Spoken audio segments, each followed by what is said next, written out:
Mesdames, Messieurs, peuple congolais, chers membres de la diaspora, individuellement et collectivement, du nord au sud, de l'est à l'ouest et au centre, tant au niveau citoyen qu'intellectuel, politique, militaire, religieux et ou spirituel, je vous informe que la mémoire nationale ou commune et voire collective, qu'elle soit bonne ou mauvaise, il faut toujours avoir à l'esprit et ou dans la tête le sens et la signification du partage et de la transmission de cette mémoire de manière intergénérationnelle.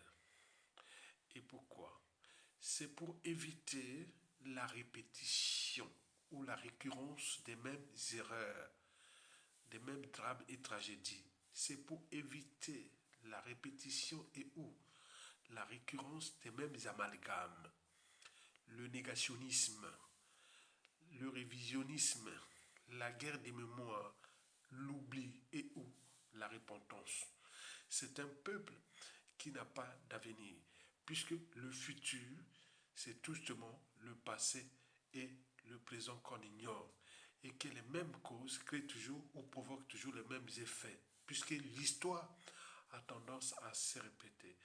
Donc, pour éviter qu'elle puisse se répéter de manière négative, donc il faut transmettre cette mémoire, puisque le savoir, les connaissances et la transmission vous libèrent.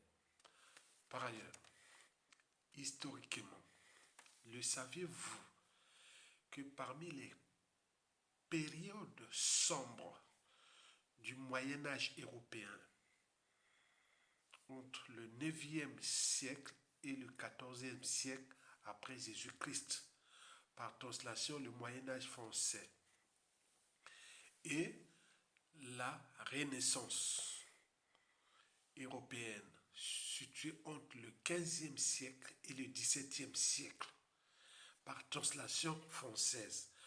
Vous le savez que ces périodes précitées que nous subissons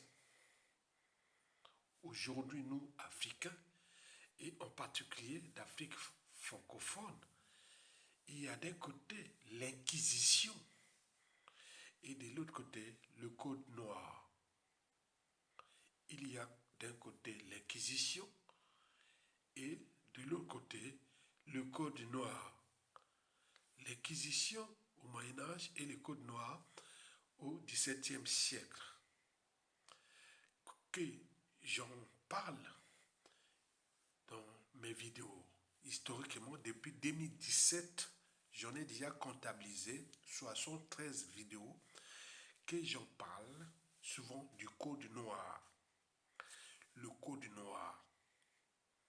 En effet, le Code noir n'a jamais été aboli en France, ni juridiquement, c'est-à-dire au niveau constitutionnel de la Constitution française, jamais, ni politiquement, et encore moins mentalement.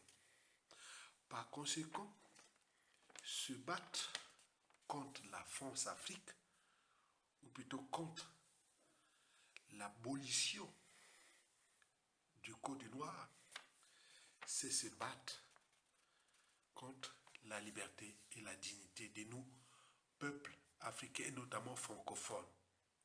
Je répète, se battre pour l'abolition de la France-Afrique, c'est déjà se battre pour l'abolition du Code noir.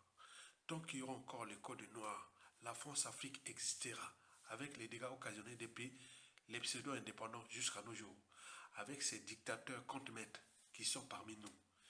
Ils traduisent, ces dictateurs-là, ils traduisent exactement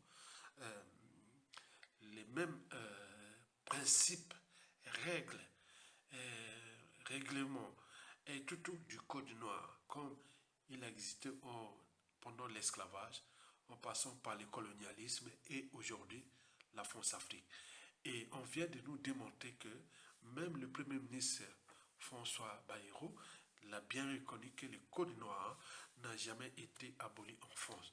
C'est pour cela que nous subissons la France-Afrique. Explication. La France n'a jamais abrogé le code noir. Applicable ou pas, ce n'est pas le débat. Nous parlons ici de dignité humaine, de symboles que l'on doit à ces femmes et ces hommes mis en captivité, à leurs descendants, au nom de la justice réparatrice. Mais c'est quoi le code noir dont parle ce député? C'est un texte juridique promulgué en 1685 par Louis XIV sur l'initiative de son ancien ministre Jean-Baptiste Colbert et visant à organiser et légaliser l'esclavage des Noirs dans les colonies françaises. Cet instrument juridique régulait les rapports entre les maîtres, les personnes mises en esclavage et l'administration judiciaire dans les colonies françaises des Caraïbes et de l'océan Indien. Dedans, on retrouve des articles racistes comme l'article 44 qui réduit les personnes esclavisées à de simples objets. Déclarons les esclaves être meubles et comme tels entrer dans la communauté. Le code noir était aussi destiné à maintenir les personnes mises en esclavage en captivité en prévenant toute velléité de rébellion par des châtiments corporels et des peines de mort. Bref, c'est une ordonnance royale profondément raciste et esclavagiste. Et si on en parle encore aujourd'hui, c'est parce que l'abolition de l'esclavage en France date de 1848, mais que le code noir, lui, n'a jamais été aboli. Le premier ministre, François Bayrou, qui a affirmé ignorer totalement qu'il n'avait pas été officiellement abrogé, s'est engagé à présenter un texte au Parlement pour en acter l'abrogation. Grâce à votre question, je découvre cette réalité juridique que j'ignorais absolument. Si le code noir n'a pas été aboli en 1848, il faut qu'il le soit. Et donc je prends l'engagement au nom du gouvernement qu'un texte actant l'abolition du code noir sera présenté au Parlement et je l'espère voté à l'unanimité.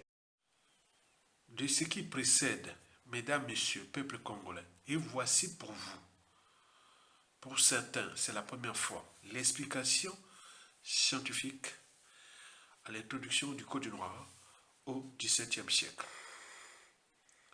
En fait, au XVIIe siècle, le roi Louis XIV se questionnait. Est-ce que les Africains sont des humains ou animaux? Est-ce qu'ils ont une âme et une conscience? Pourquoi l'âme et conscience? L'âme, ça touche déjà la foi. Et la conscience, ça touche des stades d'humanité. Est-ce qu'ils ont la foi? Est-ce qu'ils sont au stade d'humanité? Est-ce que si on les fait du mal, tôt ou tard, ils viendront rendre justice juridiquement, ils vont nous entraîner dans les tribunaux, dans point, etc. Comparé aux animaux, quand on fait du mal aux animaux, on n'a jamais vu les animaux venir voir les humains que vous avez tué telle bête, qu'on va vous entraîner dans un tribunal, etc. Sinon, ça sera déjà la fin de l'élevage et de la chasse et tout compagnie. Donc, au XVIIe siècle, on s'est questionné, est-ce que l'Africain ou le Noir, est-ce qu'il est humain? Et est-ce qu'il a une âme et une conscience? Et c'est à partir de là qu'on va voir ce qu'on appelait les zoologistes. C'est un peu comme moi, j'ai fait sciences naturelles, biologie, géologie. Mais à l'époque, on parlait plutôt des zoologues, c'est-à-dire des animaux, quoi, zoologie. On ne parlait pas encore de la biologie. Biologie, c'est venu après, vers le 18e siècle, 19e siècle. Mais avant le 18e et le 19e siècle, on ne parlait pas de biologie. On parlait plutôt de zoologie animale. Donc, on était humain ou animal. Donc, on nous avait classifié comme animal parce que on est allé voir les zoologistes, dont Cuvier, Buffon, Laplace et tout compagnie. Allez voir sous la tour Eiffel. Vous voyez, au premier étage, c'est écrit des noms des savants. Lavoisier, Buffon, Cuvier. Ce sont des gens qui avaient expertisé les noirs. Que nous ne sommes pas des humains. On est animal. Donc c'est possible qu'on les traite dans les conditions d'indignité. Et c'est pour cela que quand ils avaient remis les rapports à la cour du roi, ils avaient conclu que, bon voilà, ce sont des animaux. Et donc c'est comme ça qu'a commencé la traite négrière. Donc on pouvait nous traiter dans la... Et c'est là que naissaient aussi les contre-maîtres. Et les contre-maîtres là sont aujourd'hui comme les Sassou Nguesso. Sassou Nguesso c'est un contre-maître. Donc on a France Afrique qui appliquent ça juridiquement, politiquement et mentalement. Le code noir sont les savoirs. Donc se battre contre la France Afrique, c'est déjà se battre contre le code noir. Se battre contre les Sassou Nguesso, c'est se battre contre le code noir. Donc c'est ça, d'un point de vue intellectuel et citoyen, vous devez en tenir compte de ça. Et ici, dans leur âme et conscience, dans leur mentalité, habitude et comportement, ils nous traitent comme ça quand ils voient les Sassou Nguesso là. Mais eux, avec le pouvoir, avec ces Sarolais dans le pouvoir, les détruire leur pays, leurs semblables et autres, c'est une application pure et simple du code noir. Et donc vous avez tout compris là. Donc aujourd'hui, tout Congolais qui regarde Sassou Nguesso au pouvoir, ceux qui voient le code noir, imaginez-vous la laisser des prisonniers politiques, des Mokoko, les Ondo comme ça. Il a laissé le peuple dans la merde. Il a laissé Lassi Bouissi entre Lassi Mouti, entre la vie et la mort, etc. On a plein. Il vient ici faire sa Java, sa grande vadrouille. Il est adulé par l'oligarchie politico-affairiste française. C'est ça, là, les applications du code noir. Donc c'est à nous de défendre notre dignité, liberté et souveraineté contre ce code noir et contre la France Afrique. Donc à faire. Merci, likez et partagez.